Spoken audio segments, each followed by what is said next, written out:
Hi everyone, welcome to the Exquisite Event for the Kentucky Wedding Collective. I'm so excited to be here and be part of this year.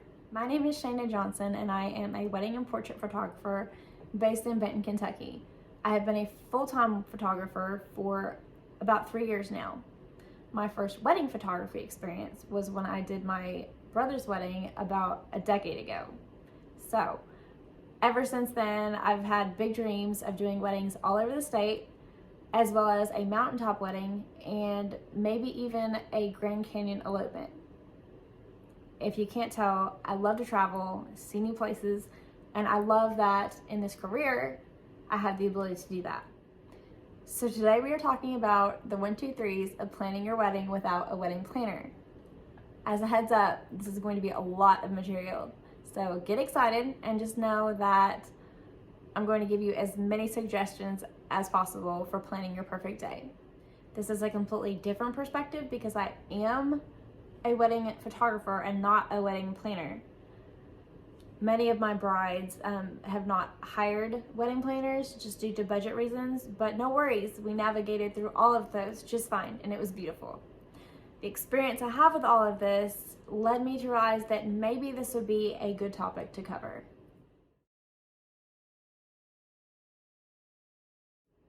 Before we dive in, I want to preface this by saying that I know several amazing wedding planners who are so good.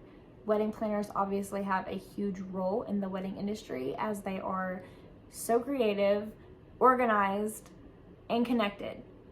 As a photographer, I will say that if you are a busy couple, if you both have full-time jobs and not much spare time, or if planning just stresses you out, obviously hiring a wedding planner is ideal.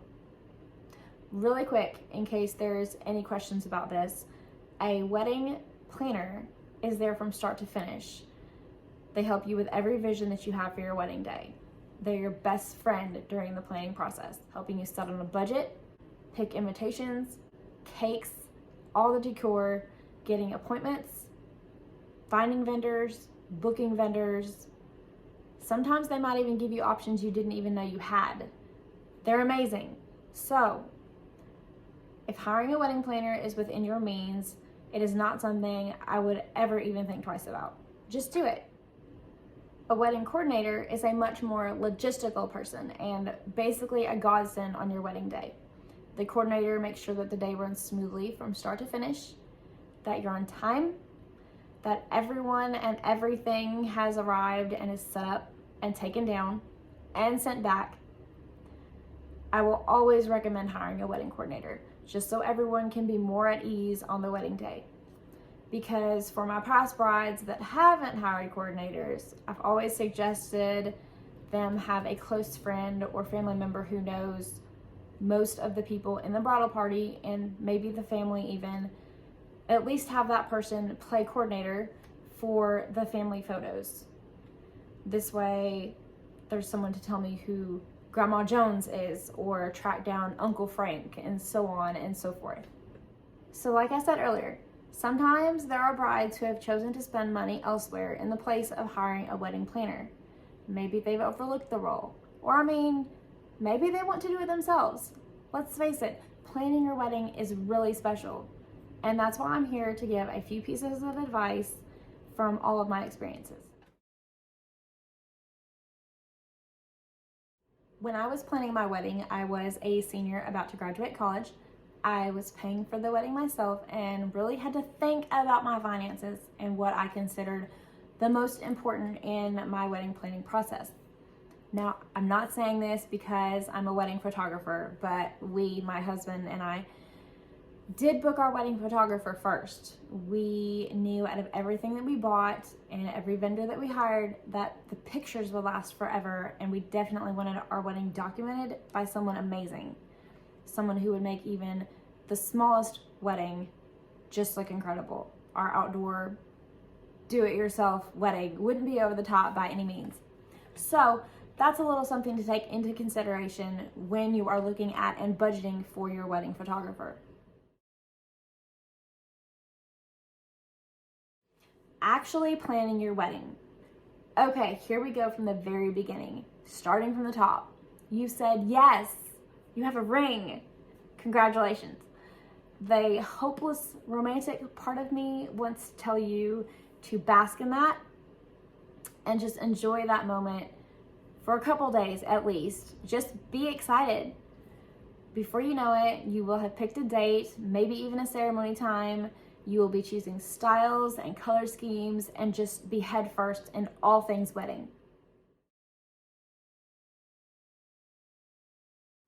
We all know that Pinterest is a great place to get lost in inspiration, but I would take things like dress styles and color schemes that you are really serious about and make a board just for them.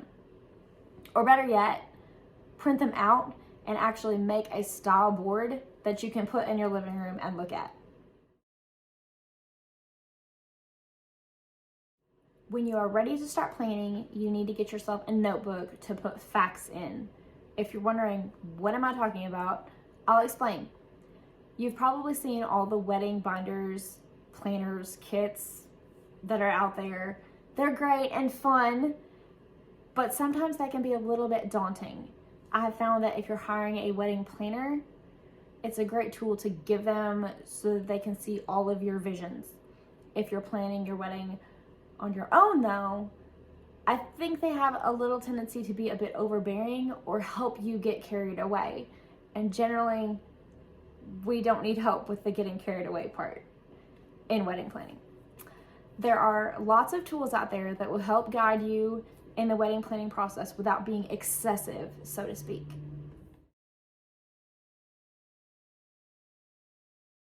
I have a file that I send my brides after booking that gives them all sorts of things to think about and includes a vendor's list for what they might forget. I've been told that it is very helpful, so I'm actually including a version of that here with this presentation.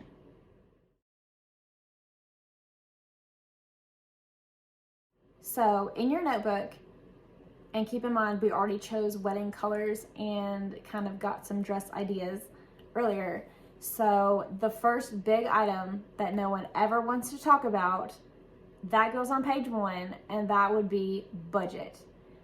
That is your hands down page 1. You have to know what you were able to spend and then where you should allocate your money from there out. We will come back to visit this a time or two, but consider your budget done.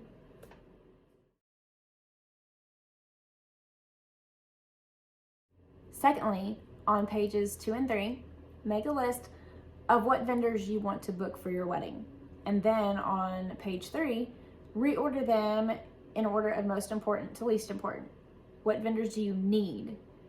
On that note, who's performing your wedding ceremony?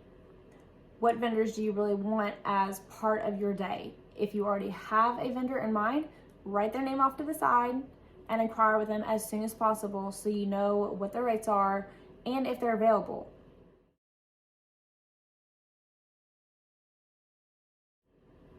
Let's start a vendors list.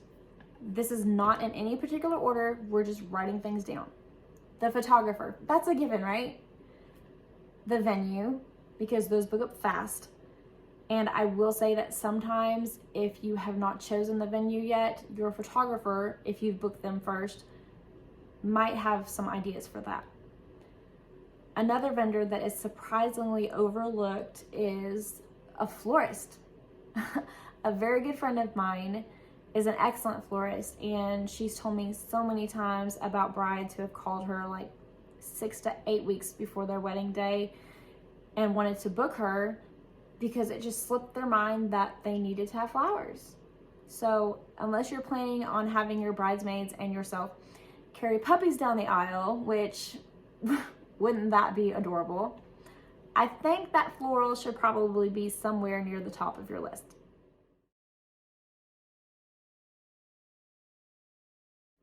We currently have 3 big vendors on our list: the photographer, the venue, and the florist. Other ones would be a videographer, a bartender, hair and makeup artist, a caterer, rentals like limos for arriving and leaving the reception, or even classic cars for wedding props. They have those. They're so cool. There's also the topic of a DJ, band, or musicians. Do you want a musician to come in and perform at your ceremony? All of these vendors that I just mentioned, I would book as soon as possible to prevent having to find someone else in case they end up booked.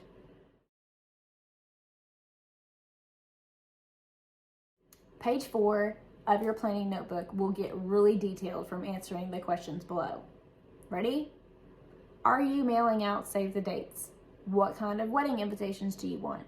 That is a big rabbit hole, and you could look for weeks at wedding invitations. So hopefully you have a style that you're already going for. Are you doing wedding favors? What kind of getaway as far as bubbles, streamers, birdseed, sparklers are you wanting? What do you picture for your tablescapes? Like, what do you want your reception to look like? Floral arrangements, lanterns, engagement photos printed out. Are you a do-it-yourself person? A little DIY? Can you allot time for all the crafting parties that you will need to have to create your own wedding favors and decorations? Or are these something that you're probably going to need to buy?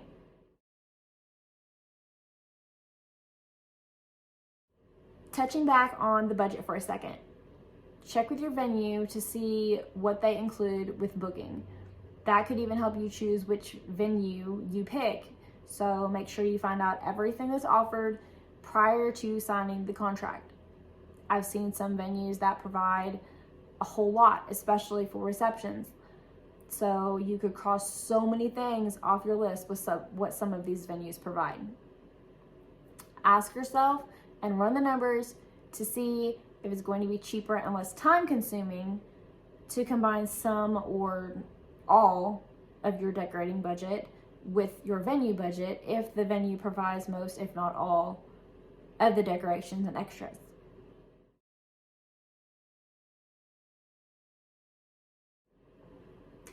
I would probably make a page 5 in your planning notebook for attire and accessories.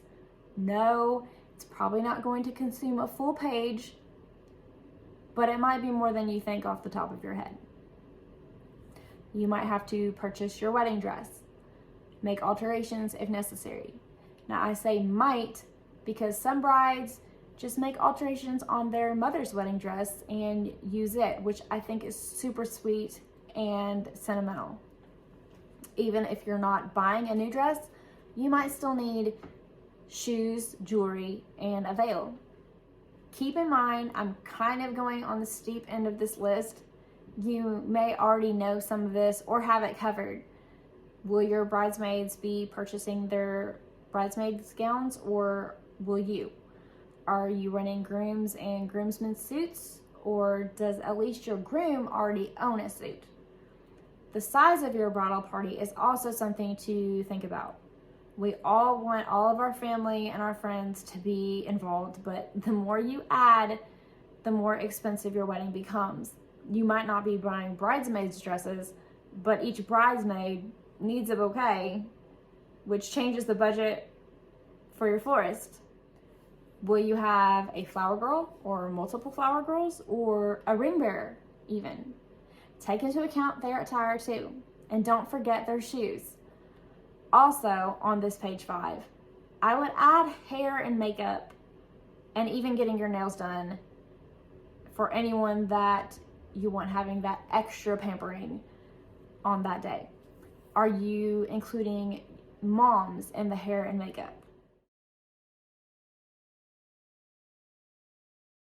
As you find these vendors and book them, make sure you have all of their contact information in one place just to stay completely organized and be able to reach out to anyone at a moment's notice if necessary.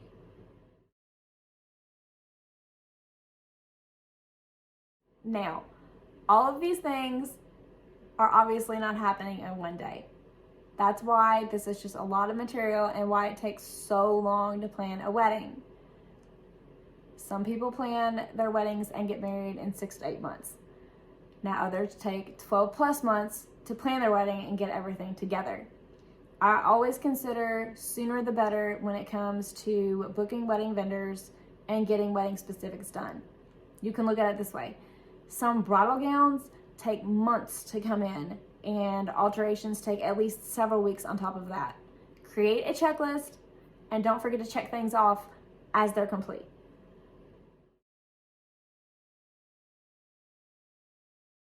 So you can refer back to your notes, even this presentation, at any time for guidance or regrouping. You might add or take away things once, twice, even multiple times. The closer you get to your wedding day, you will have save the dates to mail, engagement photos to take, wedding invitations to mail, cake tastings, dress fittings, suit fittings, getting your marriage license, finalizing your timeline. The list goes on.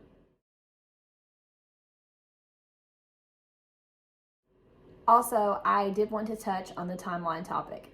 For my brides that did not hire a planner or coordinator, I've been known to create a few timelines. Doing this generally helps make sure that you get all the photos that you wanted without being super rushed. If you feel rushed, then you might look rushed, and that's not enjoyable. And yes, sometimes it's also apparent in photos too. So I won't speak for all photographers, but making wedding day timelines kind of has a plus side for me and you. If you did hire a day of coordinator, maybe even at the last minute, which I've had brides realize they'd prefer that luxury, the coordinator will probably ask you about the timeline and will need a copy if it's complete. If you're far enough away from your wedding date that the timeline isn't even started yet, the coordinator might take on that responsibility too.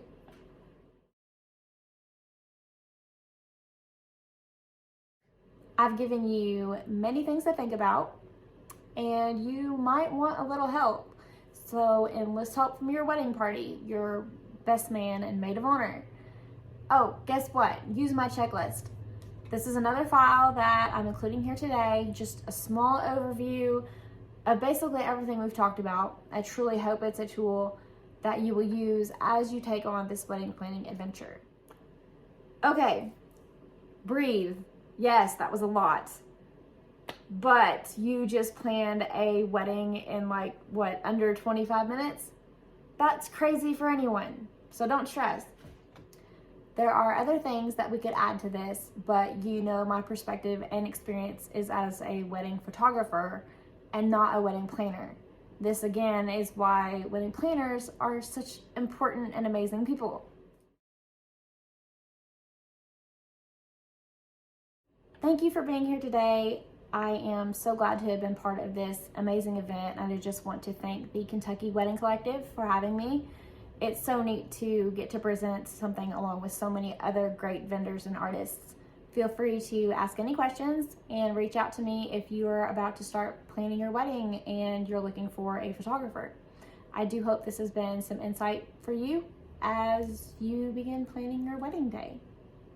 Oh, one more thing. Congratulations.